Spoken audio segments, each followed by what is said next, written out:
Mornings with Will on 531 PI. You're listening to Pacific Mornings on 531 PI. It is 27 minutes past 7 o'clock. Great to have your company this Thursday. Well, hold on to your rates bills. The local government is about to get a much-needed shake-up, arguably. Now, ACT leader David Seymour says the party is on the hunt for bold, freedom-loving Kiwis to stand for their local council under the ACT banner. Now, historically, it's no secret. Local body elections have been a bit of a snooze fest with low voter turnout and a lack of real competition. Perhaps this could change that. This would be the first time the party has officially backed candidates in local government, and they're gearing up to ruffle some feathers in what's traditionally been a rather beige political scene. David Seymour joins me now to discuss that. Good morning to you. Is this, Morning. well, how can I characterize this? Is this going to cause a stir for better or worse? Look, I hope it will because there's a lot of people frustrated with councils. As I've said a few times to people about this, I've been a member of parliament for 10 years, and often people have come to me from, all over New Zealand, and they've had some sort of problem that's really annoyed them. And if I'm honest, I should have said to them, look, this is not actually caused by me or Parliament. This is a decision made by the council in your town or city. And really, the answer is for them to fix it or elect better councillors. Now, of course, I don't say that to people usually because I don't want them to think that I'm not trying to help them. But the truth is that the easiest way to help them would be as if they had better councillors. And then I look at the council elections. People say to me, look, I get sent this little book by the council and I don't really know the names. There's a tiny amount of information about them. I tick a couple of names just because I think I should vote to be a good citizen, but I don't really know what I'm getting. Now, the point of having a candidate that's signed up to ACT is that whether you like ACT or whether you hate ACT, whether you're in the middle, um, we do have a set of values that are pretty clear. One is that we think that governments, including local governments, should do certain things really well, but they shouldn't try and do lots of things that maybe cost too much money. So we're into saving money, saving rates, saving taxes, but in this case, rates being lower. We don't really like other people telling you what to do. So if you want to drive and you need to get to work or to go shopping in your car, we don't think that the car park should be taken away and replaced with cycle lanes so that maybe one day you'll change. We think they should be trying to serve you as you are. And finally, and something we've talked about on this show, there's a lot of council policies that really seem obsessed with not serving the people, but figuring out what your rights are based on when your ancestors arrived. And we just think that kind of discrimination is wrong. So if you want, lower rates, less waste to really focus council, no more war on cars, and treating everyone with equal rights and dignity, then, a candidate who's standing under the ACT banner is someone you can say, okay, vote for them. I basically know what I'm getting. Yeah, that all sounds good. I mean, in terms of expressions of interest, have you had much so far? Much momentum? Yeah, I was got to admit, I was pretty surprised. I mean, I thought we might get a few dozen souls who were prepared to take this on. Our party secretary mentioned to me yesterday we're up to 300 people who'd already gone on to our website, which is actlocal.nz, and signed up. So, look, obviously, there's now a big process. We've got to, talk to these people and assess them and work out is this really someone that we'd want to run with our brand? And there'll be some people, frankly, who we won't want to run for us.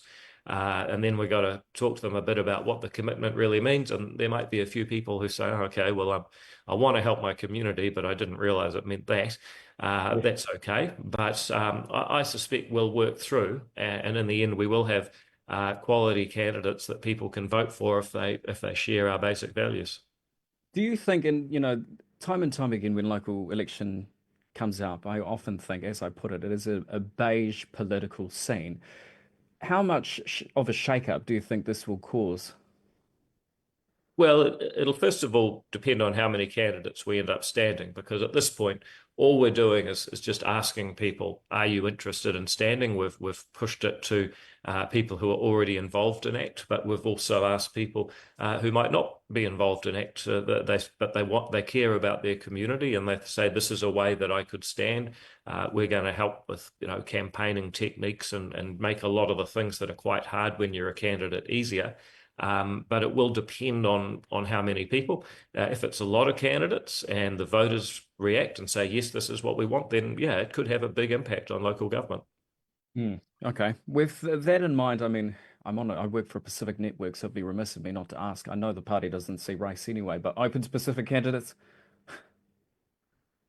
Oh, look, we would love to see more Pacific candidates. There's no question about that.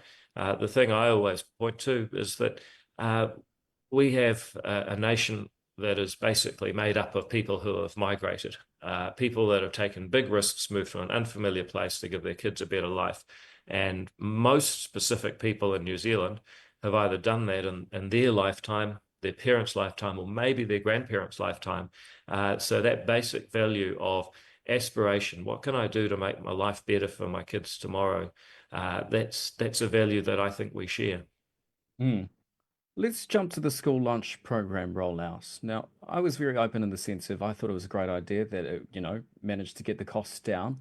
It looks as though, at least media perception, that the school lunch rollout has become a dog's breakfast. Does it harm your credibility at all?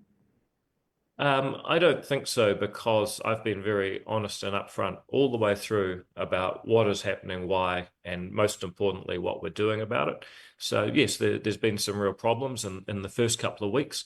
There was a lot of late deliveries, but in the last couple of weeks, we've been hitting 98, 99, some days 100% delivery on time. And that's pretty good. I mean, if you think about the post office or the bus service or your pizza delivery. I mean, not many people deliver 98, 99, 100% on time. So I think we've seen a problem and we've fixed it. There's been some complaints about quality. I think what's becoming clear now is that we faced a real problem with one supplier, and because other suppliers were covering for them, things went wrong. So, for example, there was that incident with a pie which was overheated. Some of people say it exploded. I think it would be more accurate to say that some of the hot juices seeped out. They burned a poor kid, and we've apologised to the principal and his mum and him himself. But the real problem there was that those pies were brought in at the last minute because we lack supply from the supplier that's now gone. So that problem will be fixed. And then when you get the proper supply coming on board, which we are now, people actually give a lot of positive feedback about the meals that they were supposed to be getting all along. They've been getting these substitutes. So again, there was a problem.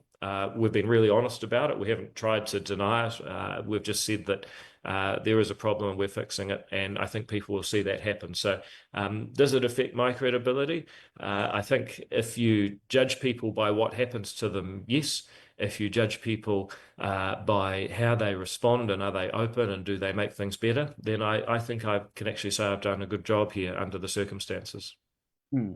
One of my gripes with the school lunch program, perhaps, is, we've had complaints from parents who, one, shouldn't not even eating it, but two, I mean, this idea that, I'm not saying it should be a five-star meal, but should we not be grateful that it's a damn free meal? Yeah, I think both of those things are true at once. So I believe that we have an obligation to provide meals at a standard. And we've been open about the fact we haven't met that standard every day this term, and that's why we're fixing the problems. But once we get it at the standard expected, it's actually pretty good. I mean, I've eaten these meals; it's not bad, and it shows up free and it's hot. I mean, that's quite a lot that we're doing, and the taxpayer is doing. And I think sometimes, again, you've got to decide how you react to things. There'll be people who are principals, who are school leaders, who are parents, who are quite happy to go on TV and orchestrate the children to tip the stuff into a bucket for the cameras. I don't think that is the attitude that is going to be good for New Zealand or for those children. It should be more about what circumstances do you face in life? What can you do about it to make a positive change? Not how can you complain and be a victim? Because if you have that second attitude, then actually a whole lot of things are going to get harder for the rest of those kids' lives. Yeah, the conversation we've been having on the show as of late and copped a bit of well, heat for it is just the suggestion that perhaps it is not on the state to provide school lunches. Your thoughts? Yeah, I mean, look, I as an opposition leader, I campaigned against the school lunch program, and I think I would have made the point at the time. School is actually only open for about 180 days a year, which doesn't sound like much. I mean, 180 out of 365 days, but you got to remember we got 12 weeks of school holidays. You got Saturday and Sunday every week. And then you've got, Easter, Anzac Day, Labor Day, Matariki, Queen's birthday. So by the time you go through it all, school's actually only open half the time. Now, if it's true that children are not being fed and the only way they can get a meal is by school, well, what are we doing about the other 180 days a year? So I think there's a good argument that this is not the only way children get food, and maybe the parents do need to take more responsibility on school days and non-school days. However, I'm in a government where our policy is to continue this program, and my job as the guy that's been put in charge of it is to make sure that we do it as efficiently and smoothly as possible. Speaking of government, media speculation's been rife as to whether Christopher Luxon's going to get the boot within his own party. What do you make of that? And I mean, I know you're not going to give me an answer in the sense of, is it actually genuine? Well, all I can say is that I'm in Wellington and the Beehive. Most days I work with many National Party MPs, and I haven't heard a whisper like that. So either I'm not very attentive, or I'm the last person they'd tell, but I haven't heard anything like that. So as for everything else, I mean, I actually think that Chris is doing a good job under tough economic circumstances. I mean, you've got to remember the background. We talk about all this stuff in politics every day, but for me, the number one thing is people out there who are actually still having a tough time because, inflation's under control, the prices have stopped rising. That's true. But because we had 5 years of inflation, the prices are very high. There's still a recession. There's still people without jobs. So long as the economy is tough for people, whoever is in government is going to get a tough time. And I think all of us, all three parties, are getting a tough time. But again, it's not what happens, it's how you deal with it. And I think when you see Chris off there in India negotiating a free trade deal so that we've got more people to deal with and to trade and more people to sell to, that's good. I see Winston off in Washington, D.C., shoring up our relationship with one of our most important friends, the United States. And I see ministers such as myself back here in New Zealand this week, and we're rolling out policies that are going to make it safer to go shopping. We're going to make it easier to build a granny flat. We're going to make it easier for major infrastructure projects to go through under the Public Works Act. I mean, a lot of this stuff probably doesn't get a lot of attention. Some people probably say, what's this guy talking about? But actually, every day I see people in our government doing stuff that will improve the economy so that people out there can have a little bit of money and a little bit of hope and joy left at the end of the week. Sure. Look, just final point on that question, though. There is no denying, based on the polls, I mean, if we take a look at the recent Taxpayers Union poll, the National Party and Christopher Luxon, because the ACT Party and yourself are associated with the National Party, it is, in some ways, could it be harming you guys to even be associated with this guy? I mean, could you work with, say, dare I say, Prime Minister Nicola Willis? Well, I mean, I think I've worked with 7 different National Party leaders in the time I've been in Parliament. But what I would say is that, Nicola, I work with very well, but I'm working with Chris Luxon. He's the guy I signed the deal with, the coalition deal. Someone I actually like. I think a few national MPs have said, look, people need to get to know this guy face to face, and I kind of agree with that because I like working with Chris personally. And as far as I'm concerned, he's our guy. Final question for you. So there's no mess going on in the coalition at the moment in cabinets. I mean, all the media speculation at the moment is just that speculation. I have a theory that there's some really big, difficult stuff happening in the world right now. And you look in the Ukraine, you look in the Pacific, there's Chinese ships going past, the Americans, really trying to renegotiate their relationship with the world in a lot of ways. This is big stuff. This year has probably had more major events occur than maybe the last 5 years since we had COVID. And I think sometimes when there's really big, difficult things going on, some elements of the media say, "Oh, that's too hard. Let's find a smaller thing to focus on." And so there's been a lot of stories about school lunches. School lunches have been a perfect thing because it's kind of interesting. There's lots of opportunities to beat me up, but it's actually not going to blow up the world the way some of these other issues could. And then, of course, speculating about Chris Luxon and do people like him and all the rest. Well, that's kind of interesting, but it's not going to blow up the world. So I think sometimes the media, not this good channel, of course, but sometimes people in the media, they almost look for people and things to talk about that avoid having to talk about harder things. Well, final, yeah, that's a good point. And look, before I let you go, sorry, I did say the last question, but this is because you did mention there are big problems at the moment. Winston Peters met with Marco Rubio yesterday. I mean, one of the big issues for the Pacific is obviously that the Trump administration is now reassessing funding for the Pacific in terms of aid. What do you make of that? I mean, is that a good or a bad move? Well, I saw Winston's media stand up after he had done that, and I was impressed by what he said about, look, obviously there are things that we can't control. I mean, the United States is a big elephant, and we're not.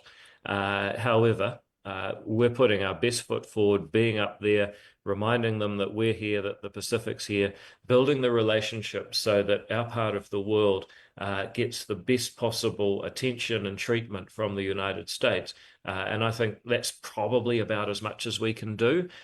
We can't demand that the United States change their policy. It's not for us to say if they should change their policy, but I think Winston has done a good job of at least reminding them that we're here. And apparently he reminded them that we've been asking for a free trade deal with the US since 1870. And maybe we should be rewarded for our patience.